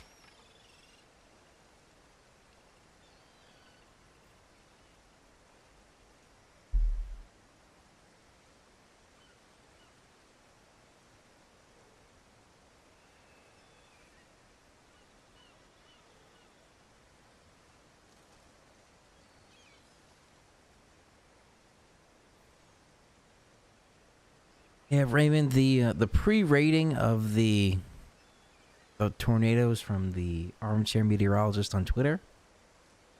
You just have to realize that the only people that can do that is the National Weather Service, specifically the Ivory Tower Storm Prediction Center. So if it's not from the Storm Prediction Center, you can't take it at full value. Without prior experience in tornado damage surveys. Yes. So anybody can say, oh, I believe that tornado was an EF 12. Those of you that are watching this and don't know, the EF scale only goes to 5. If someone says that tornado was an EF 12, that's completely wrong. But that's the idea of anybody can post anything they really want as long as it's not directly targeting somebody. So if I post on Twitter, well, if Meg as a non-meteorologist posts on Twitter, that tornado looked like an EF 12 tornado. You don't believe it because she's not a meteorologist. If I post it, then there's more gravity to the situation. But if the National Weather Service or the Storm Prediction Center posts that was an EF 12 tornado, that is actually archive fact. in the National Archives because it's government material. Anything posted to the National Weather Service or the Storm Prediction Center pages is considered National Archive like material because it's government documents, it's government articles.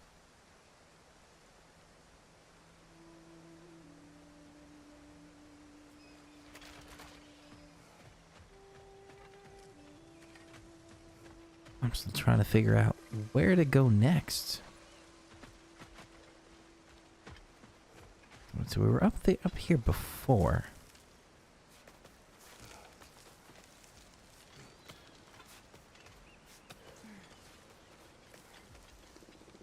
Oh, there's a thing down here. Hold on.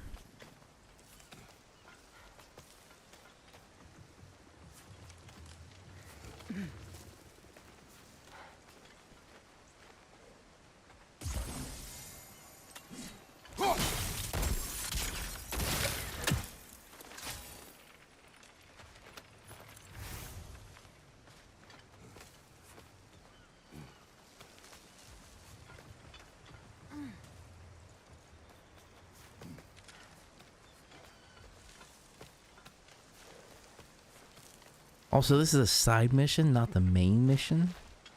I'm trying to figure out.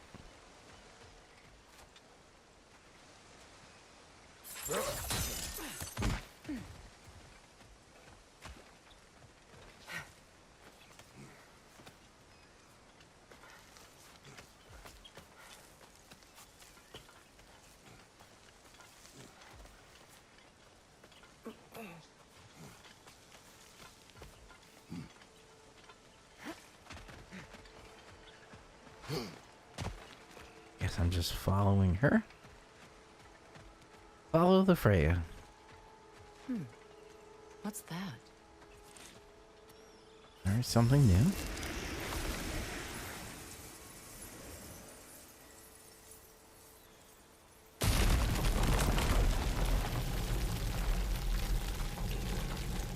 I wanted to try and at least finish this mission before I end the stream.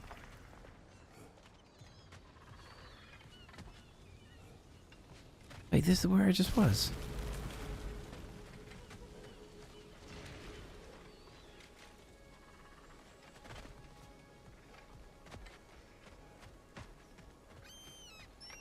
The door is shut. If memory serves, we'll need to light both of those torches to open it.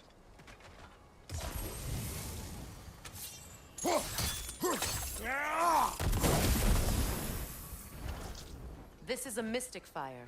Its flames are short-lived.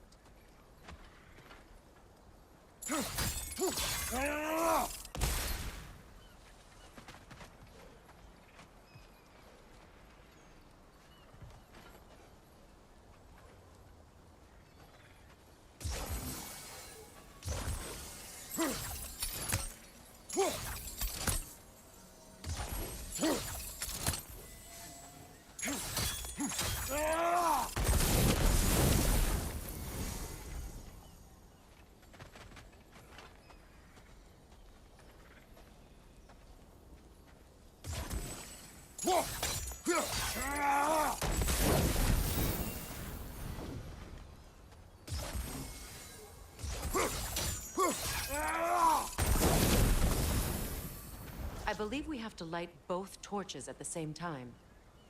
Same time. Okay, I see what I have to do.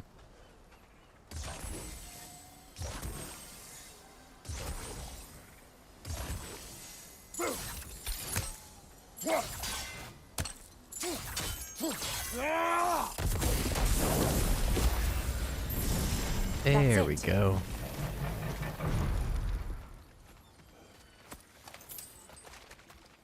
We are making progress.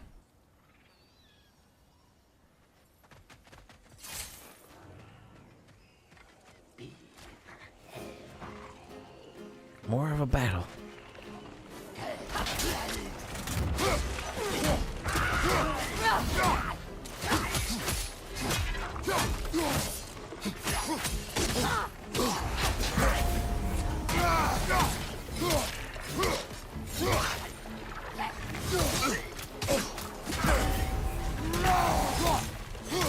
My battles feel fine playing through this.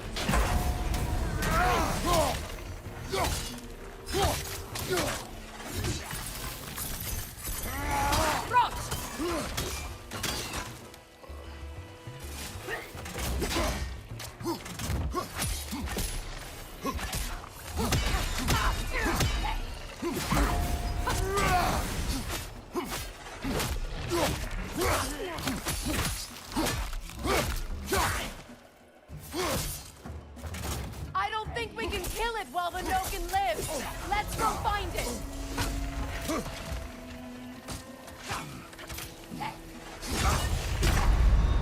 Come on, Oh, get it up, got me. brother.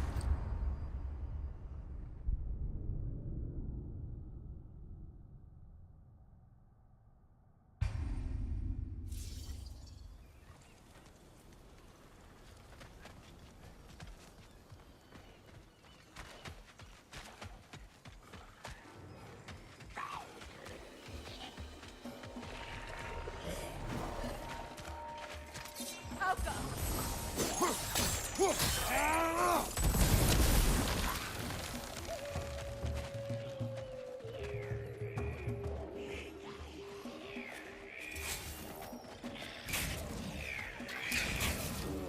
Protect yourself.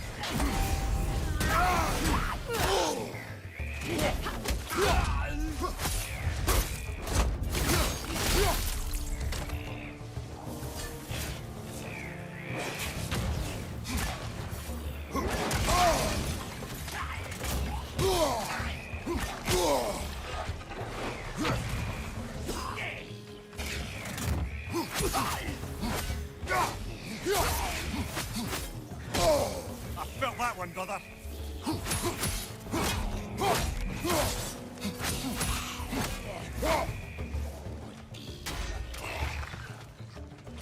Behind you, Kratos.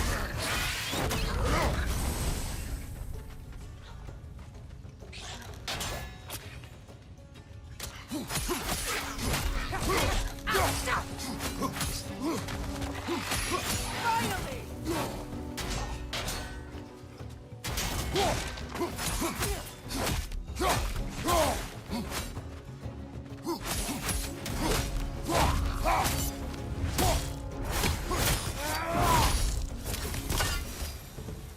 There. I see the chalice. Alright, I got that. What's it say, brother? Why is it asking me to translate when I'm asking you to translate?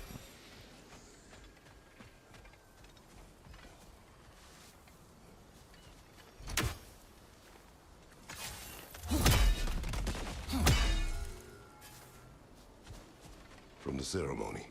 A symbol of reconciliation.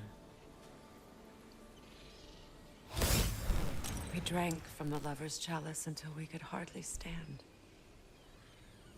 I confided in him that night about wanting an apology from Freyr. Odin reassured me that he'd be the only family I'd need. And I believed him.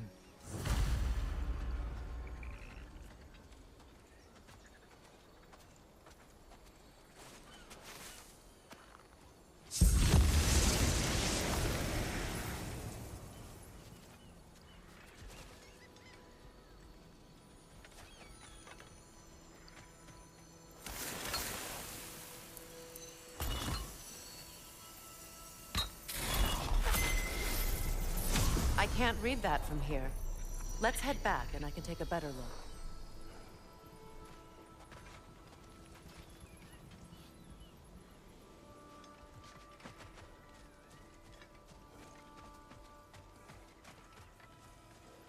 Right, and I think that just about Better now. does it. No. The pain only grows. Gotta pause. Alright.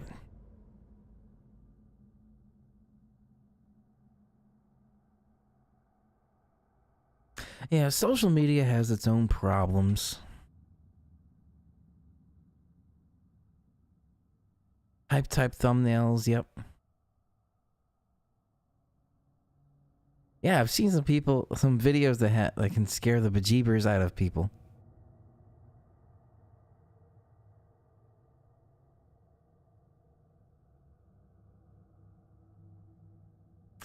All right.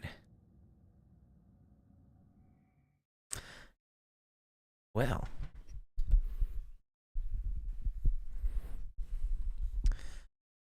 That just about does it there.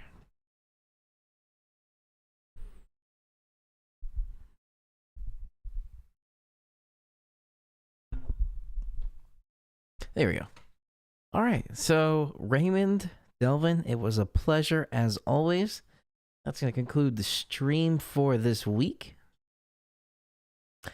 Overall, with the nor'easter that we're experiencing right now, it seems like it's going to be mostly a rain event, unless you're pretty much in central New York, going to Vermont, New Hampshire, Maine, north of there. There you can see some maybe higher totals of around a foot. Albany area, maybe 4 to 8 inches. Northern Hudson Valley, that's like Sullivan, Ulster, Dutchess County, maybe 3 to 6 inches. Anything beyond there, it really goes from 3 to 6 to just nothing. Maybe a trace around the southern Hudson Valley, Westchester County, Rockland County, Sussex County, but then the rain's really just going to be washing it away. So that's what we're going to be kind of expecting with this, is it's mostly a rain and a windstorm. So still take precautionary measures of anything outside you either want to tie down or bring indoors. You want to make sure you have enough batteries, things recharged. And Raymond, as you have said and you like, and I have invested now in this more portable weather radio, I actually think everybody should have one of these kind of weather radio, at least receivers. This was basically a ham radio that can receive weather radio frequencies and then transmit on the ham frequencies. But some sort of NOAA weather radio is really good to have, and that's something I would definitely recommend everybody have. All right, it was a pleasure as always, and anybody that's new to the channel, feel free to hit that subscribe button below and then the bell icon right next to that so you get notified whenever I upload videos like this or go live like this too. And I should be having some videos coming out next week on a bit more of the motorcycle with the live wire. So the rebranding of Electrified Weatherman. I do have a Tesla and I have a Harley Davidson live wire, all electric. So yes, my transportation has gotten rid of gas. I am gas free now, and it actually been working out pretty well. So I'll have some more videos on the live wire coming out that I was planning on getting out sooner, but this time is coming out. This is the time that's coming out. So definitely check back on the channel for that. Hoping to see you next week. Yes, for the storm next week. So a teaser for what looks like next week's storm. It looks like we're going to be getting another nor'easter. At least from what we saw tonight, the snow totals are going to be up there. Maybe in the 1 to 2 foot range for a lot of areas. But it's a week out and it's still really hard to tell exactly. So I should be back on Tuesday with my usual Tuesday Games and Storms live stream instead of Thursday. But if you want to get the latest weather information, again, feel free to subscribe to the channel. It doesn't cost you anything. It's a nice little button click, and it definitely helps me trying to get to my goal of making revenue again from YouTube. I'm at currently 180 subscribers. I would like to get to that 1,000 subscriber mark by the end of next year. So that's a goal I definitely have. All right, so Raymond, Delvin, thank you for joining. Anybody else that watched and is just not commenting, feel free to comment anytime. And thank you for watching as well. This is meteorologist Andrew Pinero. Have a great rest of your night, and I will see you all in that next video.